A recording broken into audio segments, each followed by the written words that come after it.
नमस्कार मित्र मैत्रिणींनो, आज आपण आलो आहे रामेश्वरमला आणि हे रामनाथ स्वामी मंदिर आहे जे की 12 ज्योतिर्लिंगापैकी एक आहे। आपण आतमध्ये एंट्री केली आहे आणि ही दर्शनाची रांग तुम्ही बघू शकता आणि इथे डाव्या साइडलाच लॉकरची वगैरे सुविधा आहे। जर तुम्हाला सामान वगैरे काही ठेवायचं असेल तर तुम्ही इथे ठेवू शकता आतमध्ये। आणि आता आपण चाललो आहे समुद्रावर डुबकी मारायला। इथे पाणी थोडं दूषित आहे आणि दगड वगैरे खूप मोठ्या प्रमाणात आहे, म्हणून मी सांगेल की तुम्ही इथे खूप सांभाळून जा। आम्ही सगळ्यांनी इथे डुबकी मारली आहे आणि आता डुबकी मारून आम्ही समोर चाललो आहे स्नानकुंडाकडे।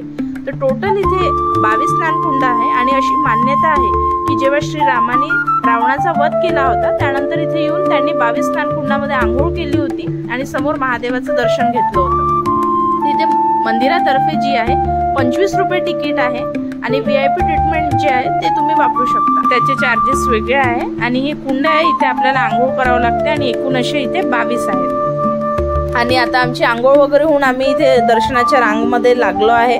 वीकेंडमध्ये थोडी भीड असते इथे, आम्ही वीकडेजमध्ये आलो होतो तसं। आणि समोर मंदिरात मोबाईल अलाउड नाही आहे फोटोग्राफी वगैरे। आम्ही थोडं बाहेरूनच हे व्ह्यू काढलाय। मंदिराचं काम खूप सुंदर असं नक्षीदार आहे, भव्य परिसर आहे, छान तुम्ही बघा हा व्ह्यू।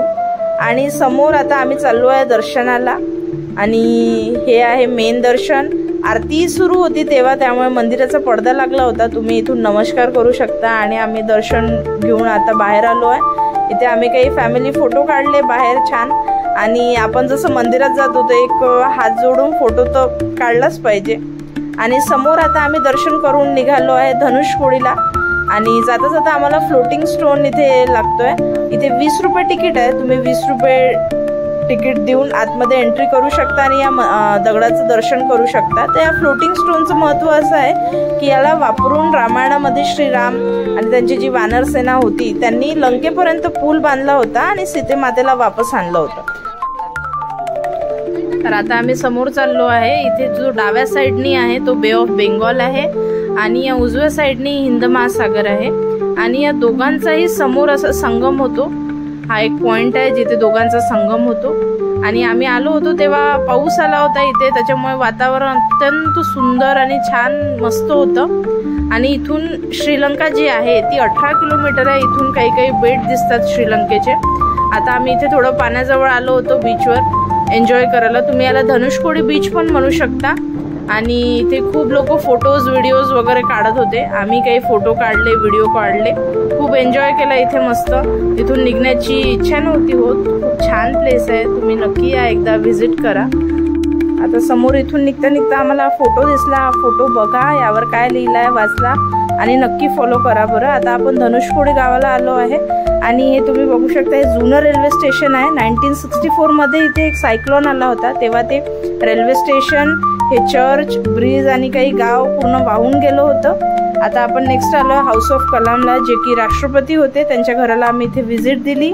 आणि दुसऱ्या दिवशी आम्हाला निघायचं होतं सकाळीच मदुराईला, तेव्हा आम्ही हा लास्ट मंदिराचा नाईट व्ह्यू कॅप्चर केला।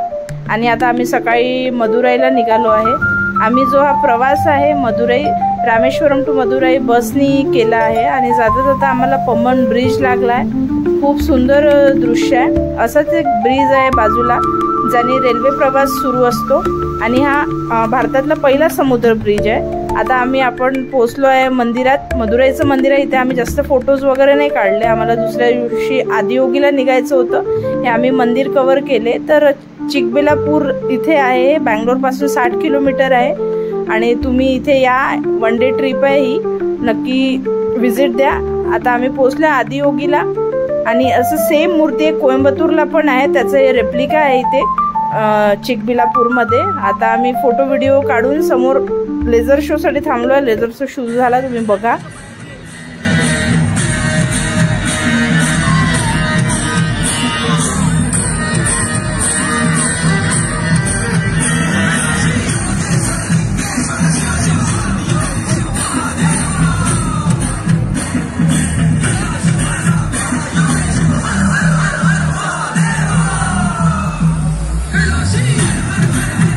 अशी होती आमची छोटीशी ट्रिप।